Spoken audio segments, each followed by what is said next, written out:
Buenas tardes, mi nombre es María Mercedes Anzola Alvarado, cursante del doctorado en Ciencias Sociales de la Universidad Nacional Experimental de los Llanos Ezequiel Zamora.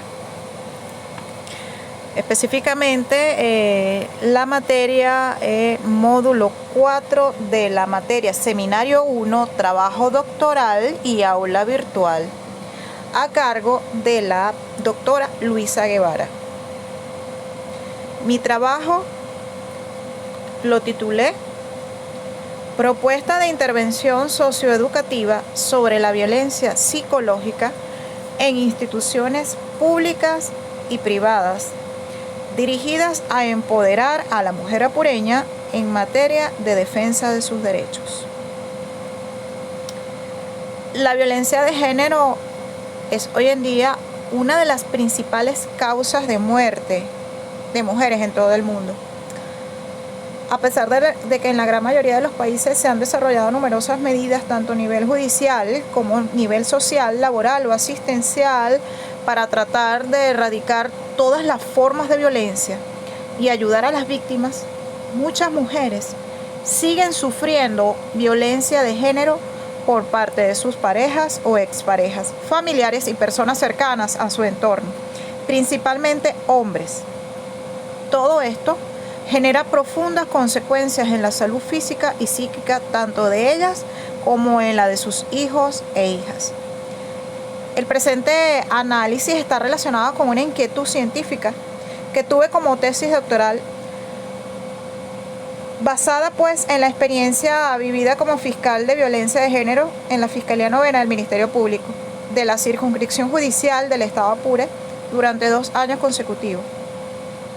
Esta inquietud no es solo en cuanto al hecho de que la mayoría de las mujeres víctimas de violencia de género no denuncian su situación, tampoco el por qué un buen porcentaje de las mujeres que denuncian, pasado un tiempo no mayor a 7 días, deciden retirar dicha denuncia.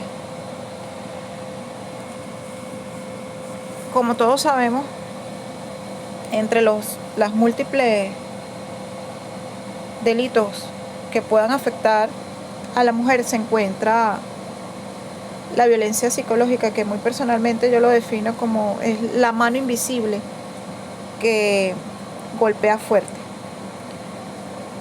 Considero que este tipo de violencia implica una serie de mecanismos que conllevan la manipulación de la víctima, el control y las conductas de abuso hacia ella por parte del maltratador.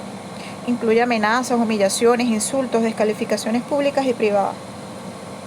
Todos estos mecanismos me conducen a identificar una serie de conductos que tomaré como base de estudio, debido a que son cualidades que no podemos observar en las víctimas, pero sabemos que están ahí, y que tal vez sea por este motivo que el sistema de justicia no lo ignora, sino que pasa por desapercibido este delito. Resulta bastante complicado abordar este tema debido a que no es fácil convencer a las mujeres para que denuncien y que lleguen hasta el final. Tampoco contamos con los suficientes mecanismos para abordar esos delitos. Me explico. Las mujeres van a los distintos órganos de recepción de denuncia, pero no llegan hasta el final, porque en especial este tipo de delito amerita estudios médicos, estudios psicológicos. Un punto de partida para acercarme al concepto de violencia es hacer referencia a la definición establecida en la Asamblea General de las Naciones Unidas, que en el artículo 1 de la Declaración sobre la Eliminación de la Violencia contra la Mujer define lo que debe de considerarse como violencia contra la mujer. Y esta es que todo acto de violencia basado en la pertenencia al sexo femenino que tenga o pueda tener como resultado un daño o sufrimiento físico, sexual o psicológico para la mujer, inclusive las amenazas de tales actos, la coacción o la privación arbitraria de la libertad, tanto si se producen en la vida pública como privada. Tomando como base estos tipos de trastornos psicológicos, he definido 5 constructos. Estos son el miedo, considerado como una emoción caracterizada por una intensa sensación desagradable, provocada por la percepción de un peligro que puede ser real o supuesto. En tal caso, las víctimas sienten que pueden perder parte importante de su vida.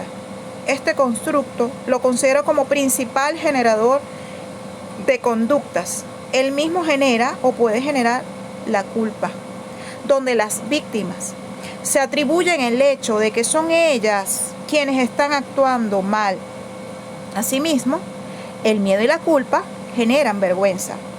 En tal caso, la víctima considera que ha cometido alguna falta o coacción deshonrosa y humillante. De igual modo, el miedo produce indecisión, lo cual coloca a las víctimas en la controversia de denunciar o no, retirar la denuncia porque piensan que el agresor cambiará su conducta, y finalmente el miedo y la indecisión generan frustración, lo cual convierte la violencia de género en un círculo vicioso del cual la víctima no puede salir. Diversos estudios se han realizado en torno al tema de violencia psicológica, considerando que dicha violencia es inherente a la violencia física o puede ser un anuncio de la misma. Todos guardan relación con los conductos descritos anteriormente. Entre ellos puedo destacar una investigación realizada por el autor Molina, quien en 2015 en su tesis doctoral mostró las crecientes denuncias por violencia doméstica y centró sus estudios en la valoración médico-forense como una herramienta necesaria para las decisiones judiciales, debido a que esta valoración determina el daño y las secuelas de la víctima. Es necesario tanto para la calificación jurídica de los hechos y la gravedad del delito como para la posterior intervención y recuperación de la víctima. Destacó que dicha evaluación debe ser integral y completa, tanto de la víctima como del agresor y los hijos si los hubiere. En esta tesis se estudiaron las características de la víctima y la situación de maltrato que más se asocia a un mayor daño psicofísico. Para ello se estudió la asociación entre los rasgos y perfiles de personalidad, la edad, el tipo de relación con el agresor, la habitualidad, tipo de agresiones y la respuesta emocional entendida como daño psíquico de la mujer. Además de los estudios previos realizados por los diferentes autores, consulté varios, pero considero que el más relevante fue el anterior descrito. Esos autores que yo cité, puedo mencionar 5 teorías que guardan estrecha relación con estos constructos psicológicos que tienen una fundamentación filosófica que pondré de manifiesto en lo sucesivo. Hago referencia a Wikipedia en el 2016, que define la teoría del apego como una dinámica de largo plazo de las relaciones entre los seres humanos. De aquí extraigo el hecho epistemológico relacionado a que la mujer, desde tiempos remotos, durante su vivencia de la relación en pareja, desarrolla un apego emocional hacia esta, en la cual puede esgrimir que dicha relación de apego se fundamenta en el miedo. Tal como Gómez en el 2017 en su trabajo especifica que la violencia en la pareja desde la perspectiva de la teoría del apego, y dice que la agresividad tiene un carácter funcional cuando se activa para restablecer un equilibrio. En este caso surge como el modo de retener o recuperar una figura de apego. Vemos que tiene un carácter defensivo. Entiendo en buena medida desde este punto de vista por qué las mujeres víctimas de violencia de género, aun cuando no actúan en el sentido de la agresividad que menciona Bowlby, el cual define la teoría desde un ámbito general, tienden a retirar las denuncias. En su mente creen que pueden retirar las denuncias, y esto en la legislación venezolana, ojo, no se puede hacer, ya que una vez usted, ciudadano, realiza una denuncia o interpone una denuncia en los diversos órganos de investigación, esta sigue su curso normal y no se puede retirar. Pero las mujeres tienen esa falsa percepción, o por lo menos la mayoría de las que acudían a la Fiscalía Novena, de la cual yo formaba parte. La teoría del síndrome de adaptación paradójica, planteada por Montero en el año 2001, esta teoría explica cómo las mujeres víctimas de violencia de género desarrollan un paradójico vínculo afectivo con el maltratador, llegando a asumir las excusas esgrimidas por el agresor tras cada episodio de violencia y aceptando sus arrepentimientos, retirando denuncias policiales. Esto quiere decir que la mujer crea un vínculo afectivo con su agresor que le impide abandonarlo o denunciarlo. Este vínculo me permite explicar algunos de los constructos definidos al inicio de mi trabajo y que según Montero se alcanza a través de 4 fases. La fase 1, conocida como desencadenante, inicia con la primera agresión física. En este punto la relación sentimental deja de ser un espacio seguro y de confianza, lo cual trae como consecuencia la ansiedad. Estos accesos ocasionales de ira, estado permanente de alerta provocado por el miedo a que se repita el incidente. La fase 2 es de reorientación, sensación de inseguridad en un lugar que se supone fuente de confort y seguridad, es decir, el hogar, unida a la sensación permanente de miedo y de incertidumbre ante el hecho de que la amenaza provenga de alguien que ella eligió para compartir su vida. Esto trae como consecuencia baja en la autoestima y en su propia identidad, deterioro psicofísico de la víctima, estrés e intensos sentimientos de culpa y vergüenza.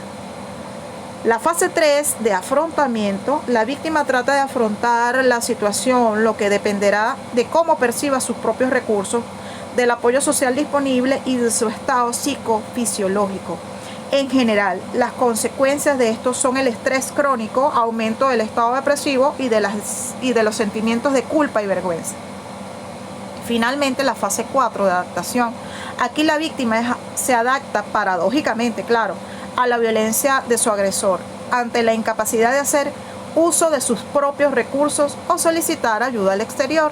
Acepta la situación hostil e inicia con el arrepentimiento, excusas y promesas, trasladando la culpa hacia elementos externos al maltratador. Una perspectiva de gran importancia al considerar el tema de la violencia de género tiene mucho que ver con lo epistemológico. La teoría de género de la Asociación de Mujeres para la Salud explica, y denominada como la teoría de la depresión de género, iniciada en 2007, las cuales demostraron mediante datos estadísticos que existen ciertas patologías asociadas a la salud mental de las mujeres, patologías que han denominado trastornos psicosociales por razón de género, un conjunto de sufrimientos y malestares físicos y psicológicos que experimentan las mujeres por su condición de género y su situación de subordinación generalizada en todos los ámbitos. No desde ahora, sino desde tiempos remotos, todos asociados a la violencia de género que sufren por parte de los hombres. Ahora bien, vista la relación que guardan los antecedentes y las teorías de los constructos y algunos fundamentos filosóficos, veamos desde el punto de vista heurístico cómo el ser humano a través de los tiempos ha venido creando un entramado de leyes para proteger a la mujer y erradicar la violencia de género. En la República Bolivariana de Venezuela, el derecho de las mujeres está garantizado en la Constitución de la República Bolivariana de Venezuela de 1999 en su capítulo 2, donde se consagran los derechos civiles de todo ciudadano. En la Ley Orgánica sobre el Derecho de las Mujeres a una Vida Libre de Violencia, en el artículo 39 específicamente, que define la violencia psicológica, que dice que mediante maltratos, humillaciones, vejatorios, ofensas, aislamientos, vigilancia permanente, comparaciones destructivas o amenazas genéricas constantes atente contra la estabilidad emocional o psíquica de la mujer, será sancionado con prisión de 6 a 18 meses. También está consagrado los derechos de las mujeres en la Ley Orgánica del Trabajo, en el capítulo 2, artículos 20 y 21, donde se garantiza la igualdad, la equidad de género y el principio de no discriminación en el trabajo por razones de sexo. Hemos visto a lo largo de este trabajo, todo lo relacionado a la violencia de género, que tiene que ver con la violencia que se ejerce hacia las mujeres por el hecho de serlo, e inclusive tanto malos tratos de la pareja como agresiones físicas o sexuales de extraños, entre otras. Hay que distinguir, para no confundir, entre las diferencias debidas al sexo, que alude a las diferencias biológicas y anatómicas entre hombres y mujeres, de las establecidas por el género, que alude a los diferentes rasgos y roles que deben tener y desempeñar hombres y mujeres. La violencia de género se produce fundamentalmente cuando existen vínculos afectivos de parentesco o relaciones de poder en el entorno laboral, marital o familiar. Normalmente el agresor es un conocido, de ahí la reincidencia de los episodios. Podemos ver, ya para concluir, una estrecha relación entre los diferentes elementos que conforman la propuesta de intervención socioeducativa, partiendo de los conductos psicológicos, vistos estos como características presentes en las mujeres víctimas de malos tratos y específicamente enfocando la investigación hacia la violencia psicológica, cuyo delito no es tomado en cuenta seriamente por las autoridades competentes. Tenemos que estos constructos tienen una fundamentación filosófica desde el punto de vista epistemológico, debido al trato excluyente que históricamente ha recibido la mujer en cuanto a la educación, el trabajo e incluso en los pocos derechos que las mismas han tenido a lo largo de la historia. Se presentaron una serie de basamentos legales que de alguna u otra manera protegen a la mujer del maltrato, pero aún así estos son muy abundantes y desde mi punto de vista el 100% de las mujeres que sufren algún tipo de violencia física, sexual o verbal también reciben alguna afectación psicológica. Todas las investigaciones o teorías presentadas por lo general se orientan a determinar las causas o situaciones que generan la violencia de género, pero muy pocas promueven solución a la problemática. Pero con esta propuesta aportar un granito de arena a la solución. Y termino con un pensamiento que evidencia en una de las láminas que nuestra facilitadora, la doctora Luisa Guevara, enmarcó, y es que yo todavía creo en lo imposible, dicho por Zaha Hadid, 1950, arquitecto de Bagdad. Gracias por su atención y que pasen ustedes muy buenas tardes.